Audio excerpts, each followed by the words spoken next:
സാമൂഹ്യ സുരക്ഷാ പെൻഷൻ അനധികൃതമായി കൈപ്പറ്റി സർക്കാർ ജീവനക്കാർ, കോളേജ് സ്കൂൾ അധ്യാപകരും ഗസറ്റഡ് ഓഫീസർമാരും ഉൾപ്പെടെ 1458 ജീവനക്കാർ ക്ഷേമ പെൻഷൻ കൈപ്പറ്റി എന്നാണ് അന്വേഷണത്തിൽ കണ്ടെത്തിയത്. തുക പലിശ സഹിതം തിരിച്ചുപിടിക്കുമെന്നും അച്ചടക്ക നടപടി സ്വീകരിക്കാൻ നിർദ്ദേശം നൽകിയെന്നും ധനമന്ത്രി KN ബാലഗോപാൽ പറഞ്ഞു. ഒരു മാസത്തെ ക്ഷേമ പെൻഷനായ 1600 രൂപ മുടങ്ങിയാൽ മരുന്ന് വാങ്ങാൻ കഴിയാത്ത സാധാരണക്കാർ നമുക്ക് ചുറ്റുമുണ്ട്.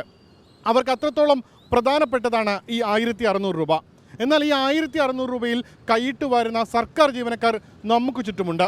1458 പേരാണ് പ്രാഥമിക പരിശോധനയിൽ കണ്ടെത്തിയിരിക്കുന്നത്. ക്ഷേമ പെൻഷൻ തട്ടിപ്പിന് തടയിടാനായിരുന്നു വിശദമായ പരിശോധനയ്ക്ക് ഇൻഫർമേഷൻ കേരള മിഷനെ ചുമതലപ്പെടുത്തിയത്. പ്രാഥമിക റിപ്പോർട്ട് തന്നെ ഞെട്ടിക്കുന്നത്, സർക്കാർ ജീവനക്കാരായി തുടരുന്ന 1458 പേർ ശമ്പളത്തിനോടൊപ്പം 1600 രൂപ ക്ഷേമ പെൻഷനും കൈപ്പറ്റുന്നു. ഇതിൽ 2 കോളേജ് അധ്യാപകരും 3 ഹയർ സെക്കൻഡറി അധ്യാപകരും ഉൾപ്പെടും. അനധികൃതമായി കൈപ്പറ്റിയ തുക പലിശ സഹിതം തിരികെ പിടിക്കും. ഇവർക്കെതിരെ വകുപ്പുതല നടപടിക്കും ശുപാർശ ചെയ്യുമെന്ന് ധനവകുപ്പ്. പ്രാഥമികമായ ഒരു അന്വേഷണത്തിനകത്ത് 1400ഓളം വരുന്ന സർക്കാർ ശമ്പളം വാങ്ങുന്ന വിവിധ ജീവനക്കാർ സാമൂഹ്യക്ഷേമ പെൻഷൻ മേടിക്കുന്നതായിട്ട് കണ്ടെത്തിയ ഒരു ഫയൽ വന്നിട്ടുണ്ട്. അത് സംബന്ധിച്ച് വളരെ കൃത്യമായി അന്വേഷിച്ച് ആവശ്യമായ നടപടികൾ എടുക്കാൻ വേണ്ടിയിട്ട് നിർദ്ദേശം വകുപ്പുകൾക്ക് നൽകിയിട്ടുണ്ട്. ക്ഷേമ പെൻഷനിൽ കൈയിട്ട് വരുന്നതിൽ കൂടുതൽ പേരും ആരോഗ്യവകുപ്പിലെ ഉദ്യോഗസ്ഥരാണ്, 373 പേർ. മറ്റു വകുപ്പുകളും പിന്നിലല്ല.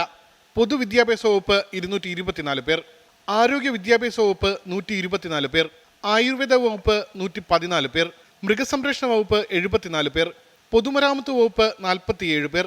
ഇങ്ങനെ നീളുന്നു പട്ടിക. 10 പോലീസ് ഉദ്യോഗസ്ഥരും പട്ടികയിൽ ഉൾപ്പെട്ടിട്ടുണ്ട്. തുക തിരികെ പിടിക്കുന്നതിൽ പലിശ നിരക്ക് എത്രയെന്ന് പിന്നീട് തീരുമാനിക്കും. വകുപ്പുതല നടപടിക്ക് പുറമെ നിയമ നടപടി വേണമോ എന്നതും സർക്കാർ തീരുമാനിക്കും. തട്ടിപ്പ് രീതി ഓരോ കേസിലും വ്യത്യസ്തമാണെന്നാണ് വിലയിരുത്തൽ. തട്ടിപ്പിന് മറ്റ് സർക്കാർ ജീവനക്കാർ കൂട്ടുനിന്നോ എന്നതും പരിശോധിക്കേണ്ടതുണ്ട്. നിരവധി സർക്കാർ നടപടിക്രമങ്ങൾ പാലിച്ചാൽ മാത്രമേ ഒരു സാധാരണ വ്യക്തിക്ക് ക്ഷേമ പെൻഷനിൽ ചേരാൻ കഴിയൂ. കൂടാതെ എല്ലാ വർഷവും നിർബന്ധമായും വ്യക്തിഗത വിവരങ്ങൾ ഉൾപ്പെടുത്തി മസ്റ്ററിംഗ് നടത്തണം. ഇവയെല്ലാം കടന്നാണ് 1458 സർക്കാർ ജീവനക്കാർ അനധികൃതമായി പട്ടികയിൽ തുടർന്നത്. ഈ പട്ടിക ഇവിടെ ഒതുങ്ങില്ല. പരിശോധന തുടരാനാണ് ധനവകുപ്പിന്റെ തീരുമാനം. അത് പെൻഷനായവർക്കിടയിലും എയ്ഡഡ് സ്ഥാപനങ്ങളിൽ ജോലി ചെയ്യുന്നവർക്കിടയിലും താൽക്കാലിക ജീവനക്കാർക്കിടയിലുമെല്ലാം ഈ പരിശോധന തുടരും. കർശന നടപടികളും ഉണ്ടാകും. ഉമേഷ് ബാലകൃഷ്ണൻ, 24, തിരുവനന്തപുരം. പൊതുജനം കഴുതയല്ല സാർ. നിർധനരായ നിരവധി പേർക്ക് അവകാശപ്പെട്ട പെൻഷൻ തുകയാണ് ഒരു കൂട്ടം ജീവനക്കാർ അനധികൃതമായി തട്ടിയെടുത്തത്. അർഹരായ നിരവധി മനുഷ്യർക്ക് അവകാശപ്പെട്ട തുക തട്ടിയെടുത്തവർക്കെതിരെ കർശന നടപടി വേണം എന്നാണ് ഉയരുന്ന ആവശ്യം. കാണാം ചില പ്രതികരണങ്ങൾ.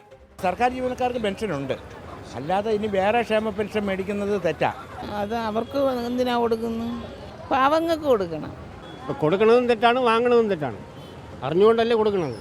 അപ്പോൾ പിന്നെ അത് അതിനെക്കാട്ടി തെറ്റാണ്, വാങ്ങണ കാട്ടി തെറ്റാണ്. ഈ സർക്കാർ സാറും അവർ പെൻഷൻ വാങ്ങിക്കും. ഇത് പാവങ്ങൾ എത്ര ലക്ഷം എല്ലാം കൊണ്ട് പെൻഷൻ കൊടുക്കണം. അതിപ്പം സർക്കാർ ഉദ്യോഗസ്ഥന്മാർ ചെയ്യുന്നതൊക്കെ തെറ്റ് തന്നെയാണ്. അവർ ചെയ്തിട്ടുണ്ടെങ്കിൽ അവരെ തിരിച്ചു പിടിക്കേണ്ടത് തന്നെയാണ്. അവർക്ക് അതിനുള്ള അർഹത ഇല്ല. അങ്ങനെ കൊടുക്കേണ്ട അവർക്ക് അർഹതല്ലോ.